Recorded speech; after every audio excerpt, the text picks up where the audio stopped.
Jadi waktu saya ditangkap, ingin ditahan, bahasanya sih diamankan ya. Iya. Saya mengalami berbagai banyak kekerasan gitu. Di tempat unjuk rasa maksudnya? Di tempat unjuk rasa. Oke. Dan juga saya merasa dilecehkan karena saya diminta untuk membuka celana saya pada saat diamankan. Itu di TKP, di lokasi TKP, unjuk rasa? Di lokasi unjuk rasa. Dilihatin orang dong?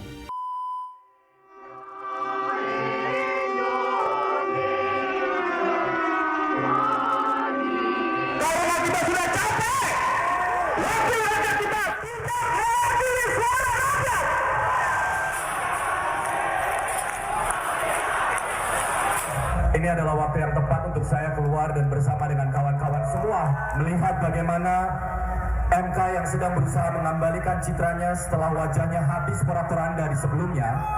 Dan hari ini kita sudah mendapatkan sebuah keputusan yang sangat kita hormati dari MK, masih juga berusaha untuk dibegal.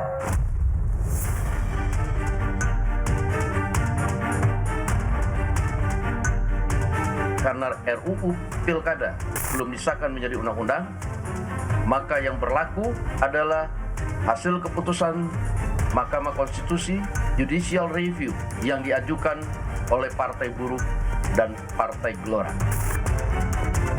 Seluruh putusan 60 dan 70 akan dimasukkan dalam perubahan PKPU terkait dengan pencalonan calon kepala daerah.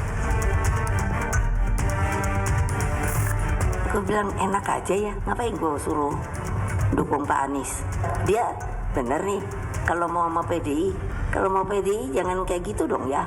Ya tinggal mau nggak nurut ya.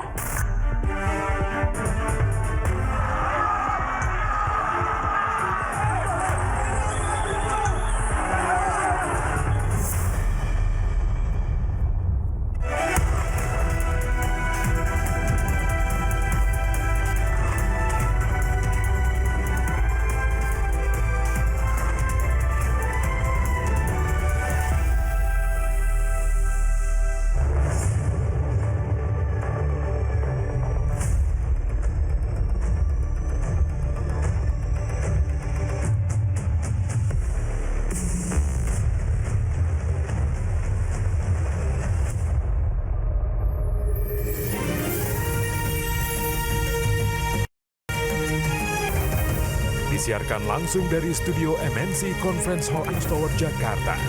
Inilah Rakyat Bersuara bersama Aiman Wicaksono.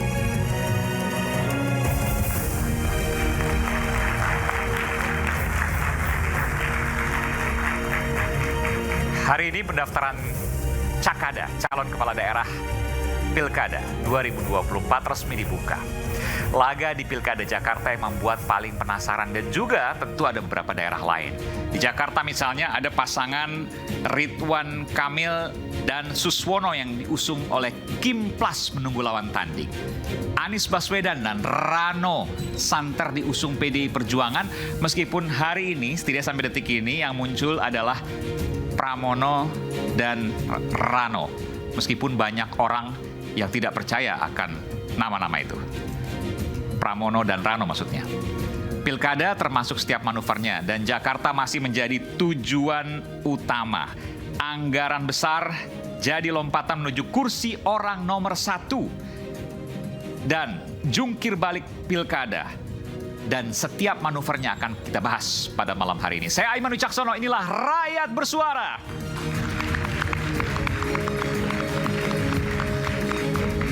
Hari ini sedikit kita maju, narasumbernya belum semuanya hadir, tapi saya ingin panggilkan dulu ada, nanti biar di kursi dulu, ya, Mr. Ki dan juga Prof. Andi Asrun. Nanti saya akan panggilkan ketika lengkap, tapi saya ingin nanti sebentar ke Bung Iqbal Ramadan dan Ibu Macica Mohtar. Selamat malam, Ibu.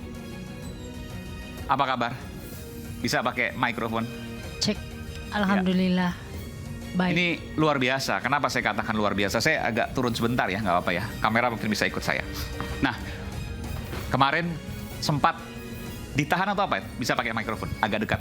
Ya sempat mengalami kekerasan dan juga ditahan. Bentar, mengalami kekerasan maksudnya? Iya. Jadi waktu saya ditangkap, ingin ditahan, bahasanya sih diamankan ya. Ya. Saya mengalami berbagai banyak kekerasan gitu Di tempat unjuk rasa maksudnya? di tempat unjuk rasa. Oke. Dan juga saya merasa dilecehkan karena saya diminta untuk membuka celana saya pada saat diamankan. Itu di TKP, di lokasi TKP, unjuk rasa? Di lokasi unjuk rasa. Dilihatin orang dong? Ya, Anda lakukan itu? saya lakukan karena Anda copot celana Anda? Iya, karena begitu banyak aparat keamanan yang kemudian memaki-maki saya, memarahi saya, kemudian TNI Polri atau dari pihak keamanan dari polisi waktu itu? TNI Polri. Oh, ada TNI Polri Ya. juga. Oke, baik, terus? Ya, kemudian pada saat saya diminta untuk membuka celana saya diminta untuk jongkok, kemudian saya ditarik dari belakang, rambut saya dijambak, ditempeleng sekali, kemudian saya menengok melihat siapa pelakunya. Saya menduga itu dari TNI karena TNI AD karena memakai baju seragam loreng. Anda membaca identitasnya? Tidak ya, soalnya kan dia pakai wear pack gitu dan Oke. tameng kemudian pentungan. Tahu dari mana itu TNI Angkatan Darat waktu itu? Bajunya, seragamnya sih warna loreng hijau ya. Kan semua punya loreng Malvinas ya, kita tahu ya. Iya, Punya loreng. jadi dia pakai wear pack dan tameng, helm dan pentungan. Tidak ada itu. tulisannya tapi? Tidak ada. Oke, Jadi belum kebetulan. kejadiannya begitu cepat. Kemudian saya sempat melihat ke arah pelakunya. Kemudian kuping saya dipukul 1 kali. Kemudian saya sampaikan, jangan pakai kekerasan dong. Nah, saat saya menyampaikan itu, sepatunya yang melayang ke muka saya. Sepatunya? Sepatunya melayang. Sepatu Lars itu ya? Ya, sepatu Lars. Terkena bagian apa? Wah, seingat saya sini, kemudian sini. Oke, tapi nggak ada bekas ya? Ini udah sembuh sih. Oh, oke. Bang, Sempat iya. waktu itu katanya patah hidungnya? Jadi waktu setelah saya ditahan dulu di ruang Ya. pengamanan dalam, kalau nggak salah Pamdal, kemudian saya dibawa ke Polda Metro Jaya, baru saya dibawa ke Dokes.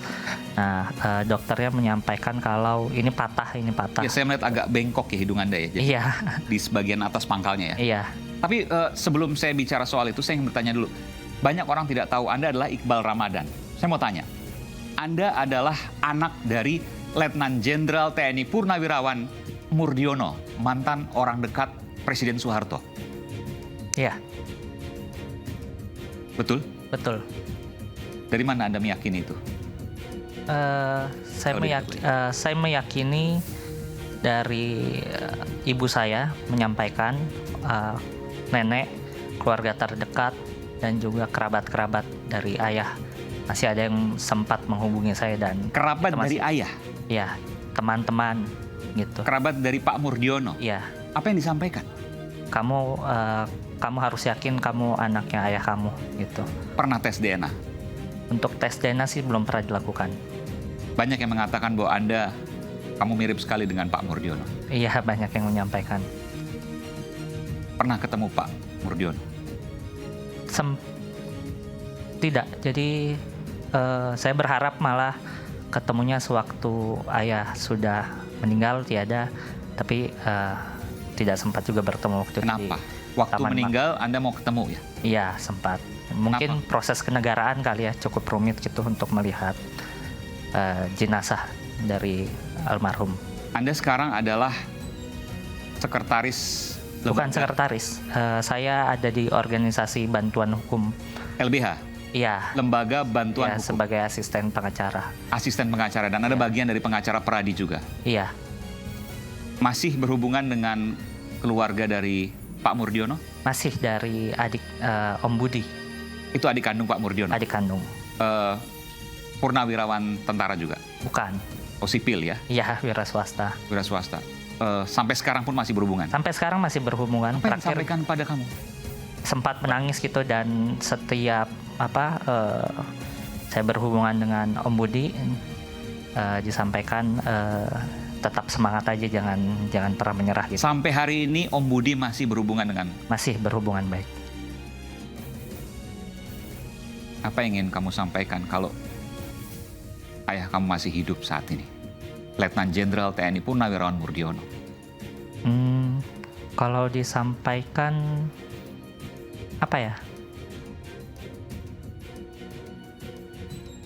Ya, Iqbal anak ayah, Iqbal sayang ayah. Itu aja, cukup. Iqbal, Anak ayah, Iqbal sayang ayah. Iqbal anak ayah, Mm-mm. Iqbal sayang ayah. Mm-mm. Dan Iqbal selalu mendoakan. Selalu. Apa yang Iqbal doakan pada Pak Murdiono? Diampuni segala dosa-dosanya, maupun yang disengaja atau tidak disengaja, dan dilapangkan kuburnya. Dan Iqbal masih berharap satu waktu, entah di alam mana, bertemu dengan ayahnya. Ya, harapan itu pasti ada.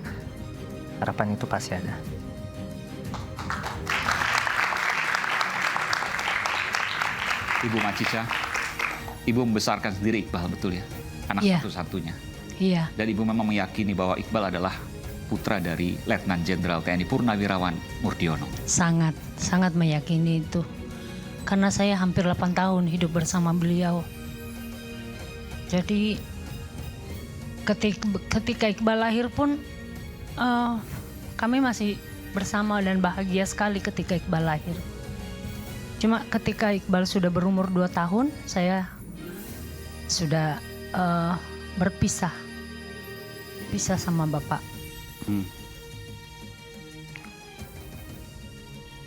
Apa yang Pak Murdiono sempat katakan pada waktu Iqbal ada yang Ibu ingat? Ketika saya hamil, beliau suka mencium perut saya dan dia selalu mendoakan ketika Iqbal masih di dalam perut. Dan ketika Iqbal lahir pun kalau dia gendong dia selalu cium-cium anaknya, dia selalu main bersama. Cuma pada saat itu mau foto nggak boleh karena dia masih menjabatkan. Mensesnek waktu itu, Iya, masih Mensesnek. Menteri Sekretaris Negara. Iya, Orang sangat dekat Pak Harto waktu itu. iya. Tidak pernah kemudian diperkenalkan kepada teman-temannya sesama pejabat waktu itu. Tidak pernah saya. Tapi kalau ada acara Bapak di luar kota, saya sering ikut. Oh gitu. Iya. Misalnya acara apa itu? Acara apa? Mau undangan ketika dia di wisuda di Surabaya. Ya. Ya, sering juga saya ke istana kalau acara-acara. Pernah ke istana? Ke Binagraha waktu itu? Iya. Diajak waktu Acara 17 Agustus sering. Terus diperkenalkan sebagai siapa waktu itu? Oh, saya nggak diperkenalkan, saya datang aja sebagai undangan. Oh, diundang, Iya. tapi tidak bertemu Bapak waktu itu? Oh, ketemu, foto sama bareng. Bapak perkenalkan waktu itu sempat? Ke yang lain misalnya? Enggak. Iqbal, saya harus tanya, nama Iqbal Ramadan adalah pemberian dari Bapak. Bapak Murdiono. Iya. Karena almarhum itu sangat mengidolakan Iqbal, penulis yang dari Pakistan. Dia sangat menginginkan supaya anaknya bisa jadi seorang pemikir, seorang penulis seperti Iqbal. Makanya anaknya diberi nama Muhammad Iqbal. Kebetulan Iqbal lahir Ramadan, di bulan Ramadan anak saya lahir, jadi ditambahkan Muhammad Iqbal Ramadan. Dan selama ini Ibu Macica membesarkan Iqbal sendirian? Iya. Tanpa ada bantuan? Bantuan dari mana maksudnya? Dari keluarga misalnya, dari keluarganya Pak Murdiono? Oh, nggak pernah. Tidak pernah? Nggak pernah. Lalu dari mana Ibu membesarkan Iqbal? Saya kan punya karir, saya sebagai seorang artis. Penyanyi betul? Iya. Alhamdulillah rezeki saya, alhamdulillah lancar. Saya besarkan anak saya tidak pernah sulit. Dan anak saya pun tidak pernah menyusahkan saya. Sampai sekarang Bu Macica masih terus penyanyi? Masih. Alhamdulillah. Apa yang menjadi lagu yang paling Ibu ingat, yang mungkin paling disukai oleh Pak Murdiono dari penyanyi Ibu? Saya dulu punya album Hanyalah Satu, ciptaan Tito Sumarsono. Pertama kali saya rekaman lagu pop. Waktu itu keluaran dari perusahaan PT Aquarius, jadi lagu itu paling dia suka, selalu dia putar. Ibu keberatan kalau Ibu menyanyi itu sedikit? Boleh. Silakan. Sekian lama kita menjalin cinta kasih, hanya dirimu di hatiku, oh kasihku. Tak pernah ku bayangkan meninggalkan dirimu, hanya dirimu di hatiku, oh kasihku.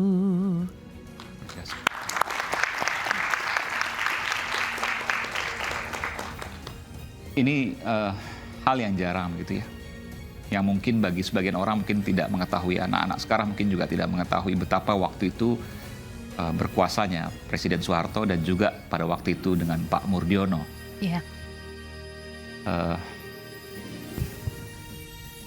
Dan hari ini kita lihat putra dari Pak Murdiono menjadi pembela publik, mengadvokasi masyarakat. Ibu bisa ceritakan kenapa bisa jalannya seperti itu? Mungkin dari kecil Iqbal ini kan saya besarkan dengan keadaan yang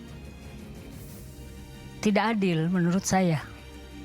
Karena saya menikah dengan Pak Mur itu kan kalau secara Islam itu sah. Tapi negara tidak mengakui itu. Makanya saya berjuang supaya anak saya ini bisa mendapatkan akte kelahirannya. Karena kan di akte kelahiran di situ cuma atas nama saya. Sekarang sudah mendapatkan? Belum. Sampai karena sekarang Iqbal belum punya akte kelahiran? Punya, tapi atas nama ibu. Oh, tidak ada ayah. Nama ayah. Jadi akte kelahiran Iqbal sekarang tidak ada ayahnya? Iya, makanya kan kemarin saya berjuang sampai ke Mahkamah Konstitusi. Jadi kemudian dikabulkan, tapi tidak bisa diberlakukan kepada anak saya. Karena anak saya kan lahir tahun 96. Putusan Mahkamah Konstitusi yang disahkan itu adalah tahun 2011. Jadi tidak berlaku surut. Seperti itu. Makanya ketika saya mulai dari mau nyekolahkan anak saya dapat kesulitan ketika anak saya tidak ada akte kelahiran. Di situ saya mulai merasa kok begini sih, kok perlakuannya kayak begini, nggak adil gitu loh. Terus ya udah, akhirnya saya menempuh cara secara hukum gitu. Karena saya kan buta hukum, saya nggak ngerti hukum. Saya dibantu oleh pengacara saya, Bapak Rusdianto. Kemudian saya mulai melangkah sampai akhirnya berjalan sampai diputuskan oleh Mahkamah Konstitusi tahun 2011. Dan disitulah Iqbal juga mengalami itu, mulai di masa pertumbuhan dia. Ketika dia tamat SMA, Iqbal, saya kan sangat terbuka sama anak saya. Kamu mau kemana nak? Akhirnya dia memilih hukum. Apa yang dikatakan waktu itu? Saya mau masuk ke Fakultas Hukum aja Bunda, supaya kita tidak buta hukum. Supaya saya bisa membela bukan hanya diri saya, bukan hanya Bunda, tapi saya bisa membela orang-orang yang tidak mengerti hukum. Apa yang Ibu Macica harapkan dari seorang Iqbal ke depan? Anak saya ini orangnya sangat kritis dari kecil memang. Saya udah melihat anak ini punya rasa sosial yang tinggi. Kemudian emang dia anaknya rajin belajar, kutu buku, suka dia lebih suka banyak baca buku gitu. Jadi saya memang dari kecil sudah saya biasakan anak saya kamarnya penuh dengan buku. Jadi harapan saya ya mudah-mudahan anak saya bisa menjadi orang yang lebih banyak berguna buat masyarakat, buat dirinya. Dan saya selalu mengatakan sama anak saya, kamu harus bertanggung jawab nak, bertanggung jawab sama dirimu, bertanggung jawab dulu sama dirimu, baru kau bertanggung jawab dengan orang lain. Seperti itu. Kita berikan tepuk tangan. Terakhir, Iqbal, saya mau tanya pada Anda. Iqbal sekarang ada di LBH, bagian dari pengacara Pradi juga. Apa yang Iqbal bayangkan terhadap negara ini? Apa yang Iqbal impikan dari negara ini? Dan apa yang Iqbal kehendaki dari pribadi Iqbal? Terima kasih Mas Aiman. Sebelum aku kesini aku sempat menulis keresahan. Kalau diperizinkan untuk aku bacakan, boleh aku bacakan? Silakan.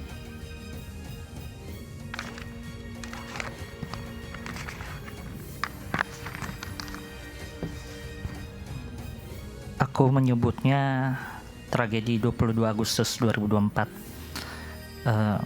Memang benar, ayah saya seorang jenderal TNI dan pejabat tinggi pada era Orde Baru. Namun, saya terlahir dari rahim seorang perempuan, seorang ibu yang penuh dengan perjuangan.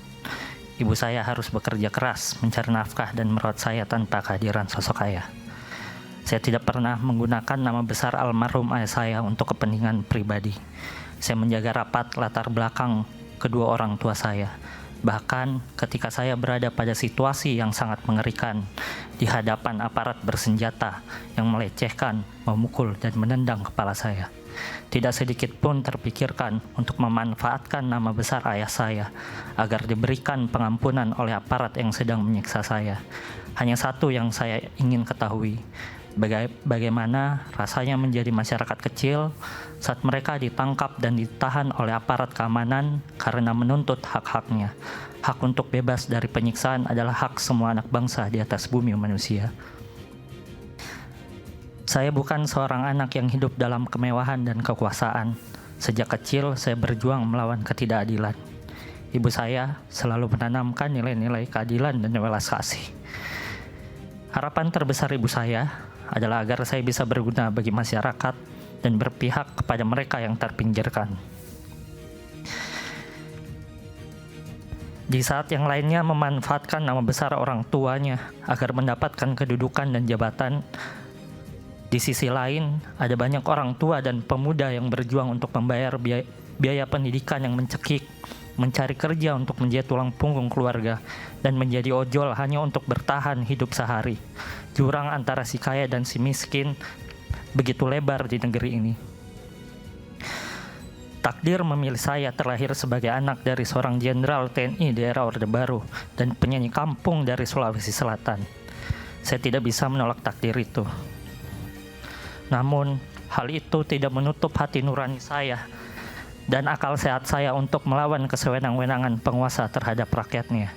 Menolak penguasa membangun kuil dinasti keluarga di saat rakyatnya kesulitan mendapatkan pekerjaan, masyarakat adat digusur dan dikriminalisasi, pejuang hak asasi manusia dikriminalisasi, pejuang lingkungan dibunuh, biaya pendidikan mahal, sembako mahal, dan minimnya akses bantuan hukum untuk masyarakat kurang mampu. Sebagai seorang manusia, hal itu yang tidak dapat saya terima. Perjuangan ini bukan hanya tentang saya. Perjuangan di bulan Agustus 2024 milik semua pemuda yang bahu-membahu melakukan perlawanan yang dimulai sejak 22 Agustus hingga hari ini. Milik semua pemuda yang mengalami kekerasan oleh aparat keamanan. Cerita di akhir bulan Agustus kemerdekaan Indonesia adalah cerita tentang perjuangan pemuda yang menentang status quo dan kekuasaan yang zalim. Saya hanyalah seorang anak yatim yang sedang berjuang melawan ketidakadilan. Saya tidak berbeda dengan anak muda lainnya yang sedang berjuang melawan ketidakadilan di negeri ini. Negeri ini bukan hanya milik keluarga tertentu. Kami pemuda menolak tunduk pada kekuasaan yang zalim. Iqbal Ramadan, putra dari Letnan Jenderal TNI Purnawirawan Murdiono. Saya ingin dengarkan dari Ibu Macita terakhir ya, sebelum saya break. Ibu akan terus mendukung perjuangan Iqbal. Saya akan mendukung anak saya karena saya tahu anak saya adalah anak yang berhati mulia, anak yang penuh tanggung jawab, dan saya akan mendoakan dia terus untuk setiap langkahnya dapat ridho dari Allah Subhanahu wa Ta'ala. Apapun resikonya. Apapun resikonya. Nyawa sekalipun taruhannya. Ya, namanya seorang pejuang kan kita harus ikhlas kalau udah seperti itu. Ibu mengikhlaskan Iqbal untuk negeri ini. Iya, harus supaya anak-anak muda yang lain juga bisa menjadi seperti Iqbal yang lain. Iqbal bisa berdiri. Ya, tiba-tiba saya ingin meluk Anda. Ibu. Baik, saya sungguh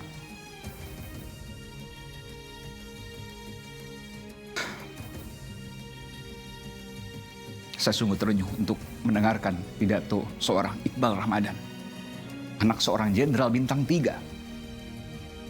Sampai hari ini terus berjuang untuk menyuarakan kebenaran dan juga keadilan diyakininya. Kita kembali saat lagi di Rakyat Bersuara.